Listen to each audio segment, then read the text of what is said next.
The Summer Update 2024 introduces a new main quest, which comes with 2 spawns and a 5-man boss as per usual. This is the Rise of Podzilla quest guide. This quest follows up with the Cradle of Monsters lore of Dr. Marrow, but it's not a requirement to have that quest done. There is no real requirements other than levels, which I would say maybe level 600 teams or high level solos. Keep in mind that the spawns are of high density, and one of them is inclined for team hunts while the other is more for high level solos or duos. As for the boss, any team that completes the quest should be able to deal with the boss. So with that said, let's start. First off, start in Edron, bite the boat, find Gunter. Follow the blue text starting with Adventurer, then go to the captain of Edron's boat and say Gunter yes. Here you will find a lever with 5 spots. There is no fighting yet, so it can be solo if you want. The goal of this mission is to reach Podzilla while avoiding the obstacles on the way, which are storms, ghost ships, and water vortex. The storms have a small AoE around them, but the other two are much bigger, so be careful. You can get feared if you get hit by the ghost ships, and that will send you away and possibly into more obstacles. And each time you get hit, you lose up on your charges, and by reaching 0, you will fail.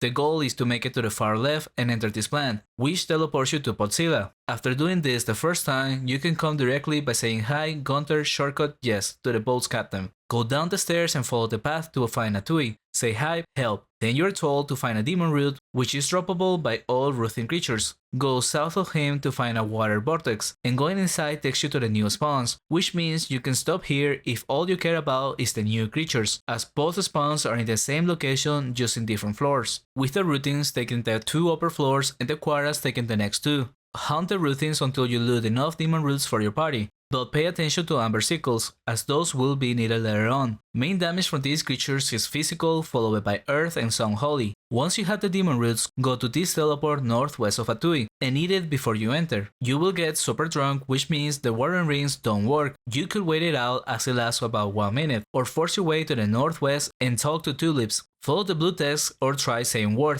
For the next mission, you will need the amber sickles, multiples of them, so continue hunting until you get a few. At least 2 to 3 per person, but unlucky ones could need more. Once you have enough of them, follow this path and enter the water vortex. Here you will find 13 rooting bucklers. They don't move nor do damage, so just attack them down to low HP.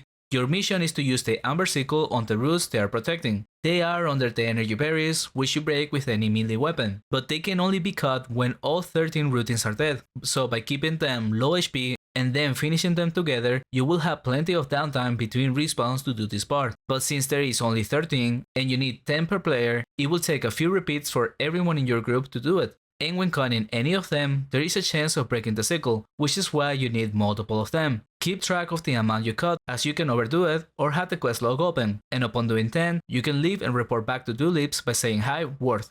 Then for the next mission, find a teleport on the northeast of Tulips. Here you will be playing a sort of tower defense minigame. Kill the growing plants on the platform with you, and they turn into seeds. Then throw these to the floor below on these squares, which then will turn into a powerful plants that throws spells. Each of them have different attacks, but we didn't need any special strategy, just placing them constantly was enough. And the goal is for them to kill enough scarabs to get 100 charges, while avoiding your bloom lives reaches 0. Once you're done, go back to Tulips and report this mission. This time you will have to go to -2 by levitating down on the waterfall and then follow the path to the northeast side of the floor. On this cave, you will find quarras attacking routines, but be careful as you can be attacked by both of them. The mission for this one is to keep the plant heart alive by using the potent dews you see on the floor and using them on the purple flames to extinguish the fire. And after a few of them, you get a quest log updated and you're good to go. I also heard of people using the potent dew on the plant heart itself, and seems to also work, but that's not how I did it personally.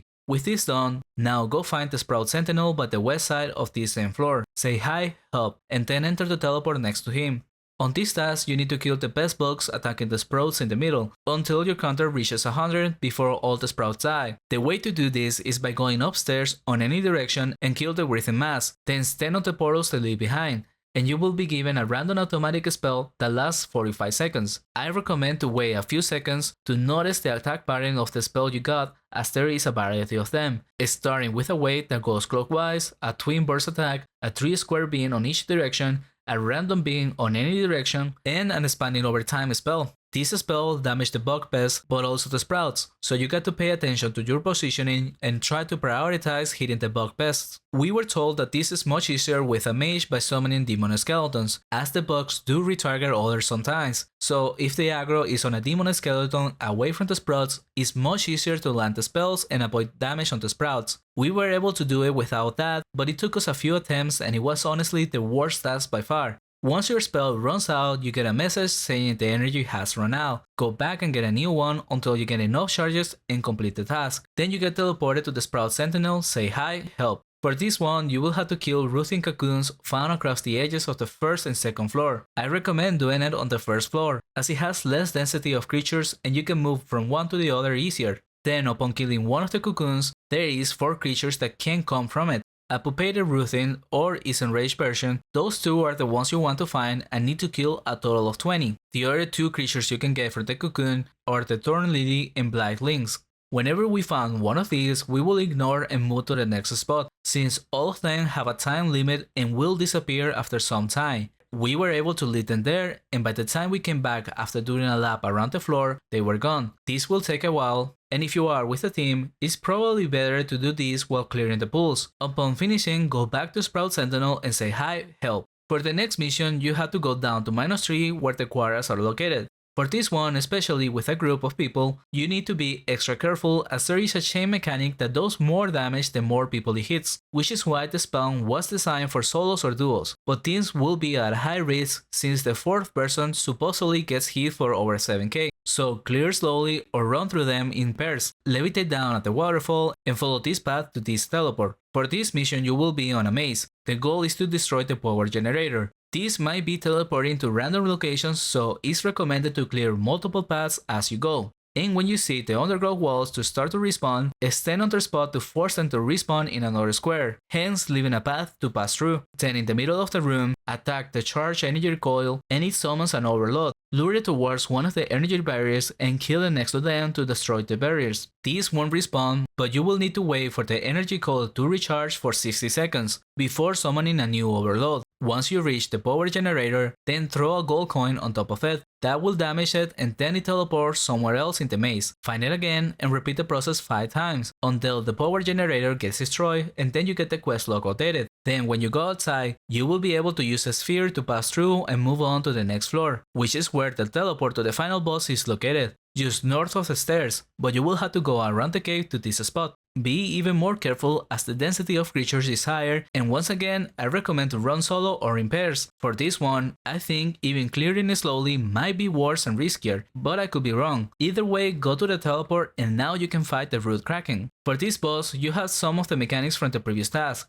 such as placing the seeds like a tower defense game, which you can find 1 seed on each stairs on the side, and after some time they respawn. Or you could have looted some of them from the creatures while hunting or doing the quest, but don't use them yet, as first you need to make the boss attackable. Go up to the north, west or east stairs and kill the Rhythm Mass, and just like the boss task, you will be given a random spell, which by the way also does a lot of damage to the summons in the main room, and if you're using imbuements, then you can leash off that damage as well. But since the spells are random, they are not that reliable, just a nice gimmick to be aware of. For now, the goal is to go upstairs on the south side and hit the barriers with the spells you receive. I highly recommend to wait a few seconds to see which one you got beforehand, but be aware that every time you are upstairs in any side, you will be taking agony damage every second. This cannot be mitigated and it does more damage the more charges you have. And you get the charges by getting hit from the creatures in the main room. Once you break all the barriers, then throw the gold coin at the power generator and now the bosses will be attackable. Just like in the fight against the monster, if you hit Dr. Marrow down to half HP, he will leave the fight.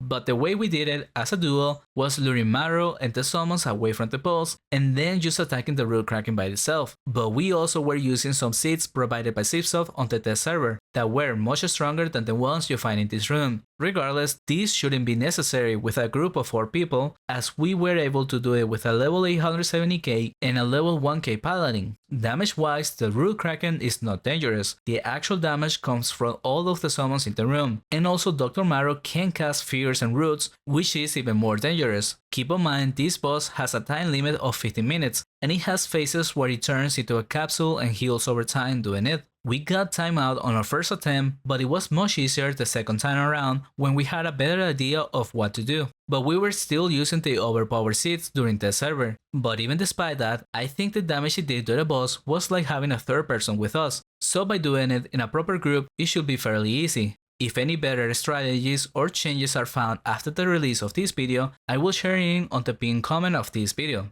As for the quest, after defeating the Rootkraken, go report to 2 Lips and receive the Root Walker outfit. This boss can also drop a new set of weapons for every vocation, with 6 weapons for each case, one-handed and two-handed of each type, and then a crossbow and bow for paladins. Lastly, a rod and one for druids and sorcerers. Please be aware that this quest guide was recorded during a test server, and although unlikely, it could have some changes before hitting the live version, especially the items can still be different on the live version. With that said, thank you for watching, check out this playlist for more summer update content, and consider subscribing if you found it helpful. And a special thanks to the guild Causality from Podzilla, to Nightstar and Tuna Hero for supporting the channel.